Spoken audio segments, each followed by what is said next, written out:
Hello అండి. అందరికీ నమస్కారం. Welcome back to routine realities hub channel. బయట ఎండలు మండిపోతున్నాయి కదండీ! ఈ ఎండలకి చాలా ఎనర్జీ డ్రైన్ అయిపోతుంది. డీహైడ్రేట్ అయిపోతున్నాం అని కూడా అనిపిస్తూ ఉంటుంది.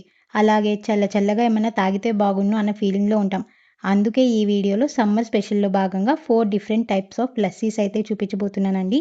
ఈ 4 రకాల లస్సీలు టేస్ట్ చాలా బావుంటాయి. లాస్ట్‌లో అలా ఐస్ క్యూబ్స్ వేసుకొని చల్లగా తాగితే చాలా ఫ్రెష్‌నెస్ వస్తుంది.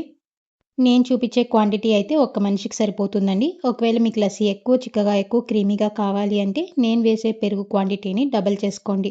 అంటే నేను 2 గరిటెలు పెరుగు వేస్తే మీరు 4 గరిటెలు వేసుకోవాలన్నమాట. ఇంకా లేట్ చేయకుండా ఈ లస్సీలు ఎలా చేయాలో చూద్దామండి. ఫస్ట్ అయితే ప్లెయిన్ స్వీట్ లస్సీ ఎలా చేయాలో చూద్దాం. దీనికోసం ఒక మిక్సర్ జార్ తీసుకొని 2 గరిటెల పెరుగు, 2 స్పూన్ల చక్కెర, ఒక 2 ఐస్ క్యూబ్స్ వేసుకొని బాగా మిక్సీ చేసుకోండి. పెరుగు ఎంత ఎక్కువ చిక్కగా ఉంటే లస్సీ అంత ఎక్కువ టేస్టీగా, క్రీమీగా వస్తుందండి. దీన్ని ఇప్పుడు గ్లాస్‌లోకి సర్వ్ చేసేసుకొని పైన బాదం పప్పులు, జీడిపప్పు అలాగే కొంచెం ఇలాచీ పౌడర్‌తో సర్వ్ చేసుకుంటే ప్లెయిన్ స్వీట్ లస్సీ రెడీ అయిపోతుంది. తర్వాత డ్రై ఫ్రూట్ లస్సీని ఎలా చేసుకోవాలో క్విక్‌గా చూసేద్దాం.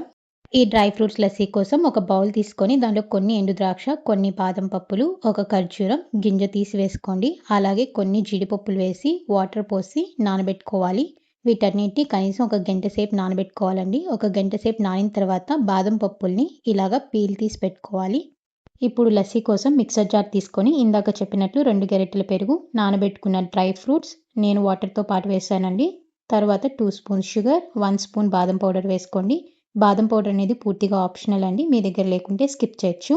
ఇంతే అండి. వీటన్నిటిని ఒక 1-2 మినిట్స్ మిక్సర్‌లో వేసి గ్రైండ్ చేస్తే డ్రై ఫ్రూట్ లస్సీ అనేది రెడీ అయిపోతుంది. మధ్యలో ఒక 2 ఐస్ క్యూబ్స్ యాడ్ చేసుకుంటే చల్లగా అనిపిస్తుంది. వీటన్నిటిని తీసుకొని ఒక గ్లాస్‌లో సర్వ్ చేసుకోండి. ఫైనల్‌గా గార్నిషింగ్ కోసం చిన్నగా కట్ చేసుకున్న బాదం అండ్ ఐస్ క్యూబ్స్ వేసుకుంటే డ్రై ఫ్రూట్ లస్సీ తాగడానికి రెడీ. ఇప్పుడు నెక్స్ట్ వన్ చాక్లెట్ లస్సీ ఎలా చేయాలో చూద్దాం.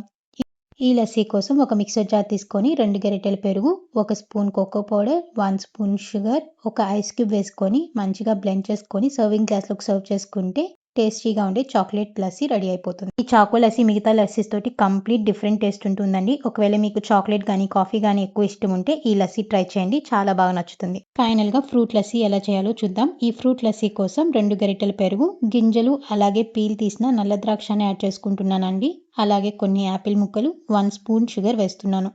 ఫ్రూట్స్‌లో న్యాచురల్ షుగర్స్ ఆల్రెడీ ఉంటాయి కాబట్టి షుగర్ కాస్త తక్కువనే వేసుకోండి. ఇప్పుడు ఐస్ క్యూబ్స్ వేసుకొని ఒక 2-3 మినిట్స్ మిక్సీలో గ్రైండ్ చేసుకుంటే టేస్టీగా ఉండే ఫ్రూట్ లస్సీ రెడీ అయిపోతుంది. లాస్ట్‌లో ఈ లస్సీని సర్వింగ్ గ్లాస్‌లోకి తీసుకొని సన్నగా తరుక్కున్న బాదం, ఫ్రూట్స్ అండ్ ఐస్ క్యూబ్స్ తోటి గార్నిష్ చేసుకోండి. ఇంతేనండి. ఎంతో టేస్టీగా, ఎంతో కూల్‌గా ఉండే 4 డిఫరెంట్ లస్సీస్ అయితే రెడీ అయిపోయాయండి. ఎప్పుడు ప్లెయిన్ లస్సీ కాకుండా కాస్త డిఫరెంట్‌గా వేరేవి కూడా ట్రై చేయాలి అనిపిస్తే ఇలా ట్రై చేసి చూడండి. అలాగే సర్వ్ చేసే ముందర కాసేపు ఫ్రిడ్జ్‌లో పెట్టడం, లేకపోతే ఐస్ క్యూబ్స్ యాడ్ చేసి ఇవ్వండి. చాలా కూల్‌గా అనిపిస్తుంది. వీడియో నచ్చితే లైక్, షేర్ అండ్ సబ్స్క్రైబ్ చేయడం మర్చిపోకండి. Thank you.